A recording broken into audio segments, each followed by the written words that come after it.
Kerajaan kalau gagal kita ambil alih. Mimpilah kau nak ambil alih kerajaan sekarang ni. So, saya nak tanya menteri-menteri, termasuk menteri undang-undang dulu, dia buat apa? Ada yang katakan saya tak tahu. Bagaimana boleh seorang menteri jawab tidak tahu dalam kes yang seberat ini? Ya, saya tegaskan ini, Tan Sri Ketua, kerana ada percobaan nak laga-lagakan seolah-olah kita menentang. Di mana yang kita tentang? Kes ini kes yang diputuskan oleh Dewan Undangan Negeri Kelantan, dicabar oleh Nik Alina yang mengatakan bertentangan dengan persekutuan. Maknanya Dewan Undangan Negeri tidak boleh berkeputusan, Parlimen tidak boleh berkeputusan, Perdana Menteri tidak boleh berkeputusan, bawa ke mahkamah. Dan sekarang ke Mahkamah Persekutuan. Bila dibawa ke Mahkamah Persekutuan? 25 Mei tahun lalu. Siapa yang perintah pada 25 Mei tahun lalu? Siapa Perdana Menteri? Siapa Menteri Undang-Undang? Ya, dan sekarang ini semua dibebankan kepada kita. Doa berjela-jela, hamun bukan main bagi menakutkan orang. Doa kepada siapa? Tak boleh doa kepada menteri yang bangsa itu. Pasal apa masa kamu menteri pun tak jalankan tugas? Itu 25 Mei. Baik. Kemudian Mahkamah Persekutuan memberikan kebenaran untuk memulakan prosiding. Bila? 30 September 2022. Siapa Menteri Undang-Undang pada masa itu? Mana menteri-menteri pada masa itu? Tak tahu. Mana mungkin seorang menteri dalam kabinet dalam kes seberat yang menentang syariah Islam, dia tak tahu. Alasan mudah je. Kalau kita salah, kita tak tahu. Tapi ya, kita bersama lah. Saya tak ada masalah sebenarnya hal ini. Kerana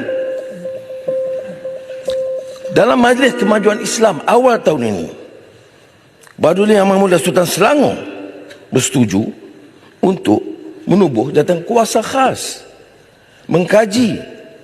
Kita tak boleh dalam perlembagaan negara kita yang disetujui daripada merdeka sampai sekarang memberikan ruang kepada semua negeri buat undang-undang sendiri dan melibatkan kes jenayah.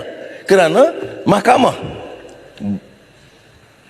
ada mahkamah syariah, ada mahkamah sivil di bawah federal, mahkamah syariah bawah negeri, polis di bawah federal, penjara di bawah federal.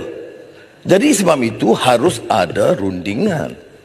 Mengapa tidak ada rundingan pada tahun 2020, 2021? Tanya menteri pada masa itu, jangan tanya saya. Saya jadi Perdana Menteri, kita tubuh tentang kuasa, kaji. Mengapa kita harus kaji? Kerana dia melibatkan bukan saja Kelantan, Terengganu, Kedah dan Perlis. Dia melibatkan Sarawak, Sabah, Pulau Pinang, Selangor, Perak, Johor, semua negeri-negeri. Harus ada ruang mereka mengkaji. Baik, apakah kita menentang pelaksanaan syariah? Saya jawab tidak. Siapa yang perkenalkan 1211A?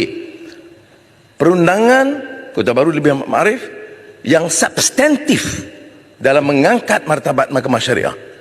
Saya yang bawa. Sejak itu ada pindahan-pindahan kecil, tapi sampai sekarang belum ada. Apa maksud 1211A? Cadangan perbincangan dalam Badan Perundingan Islam yang saya kongsikan bersama dengan Tan Sri KSN masa itu, Tan Sri Hashim Aman, dan nasihat Profesor Ahmad Ibrahim.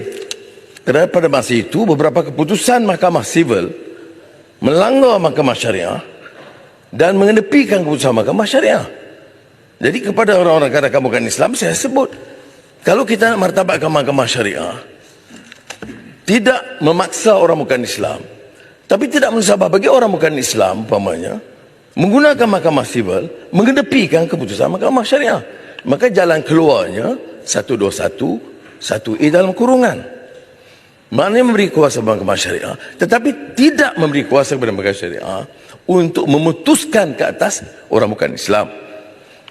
Itu yang kita sepakati pada masa itu. Sekarang ada lagi pandangan mengatakan bahawa bentuk keputusan kuasa mahkamah syariah itu harus ditingkatkan. Iyalah, bawa dalam perundingan. Jangan ini keputusan masing-masing negeri. Itu terserah kepada Mahkamah Persekutuan kalau dianggap teratur atau tidak. Tetapi jangan disinggung, kerana saya ambil alih bulan November tahun lalu, baru setahun. Kes ini sejak 2021 dan 2022 tidak ada jalan kuasa. Jadi Tak usahlah dipolitikkan. Ya. Dan jangan kita cemarkan. Perlembagaan kita bersumpah pertahankan perlembagaan. Nak pindah, ada peraturan dan proses dan prosedurnya.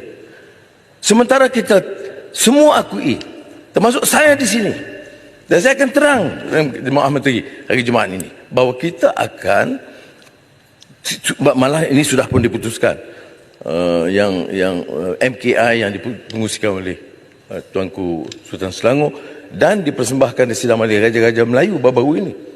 Kerana setiap pindaan yang berhormat yang menyentuh soal 153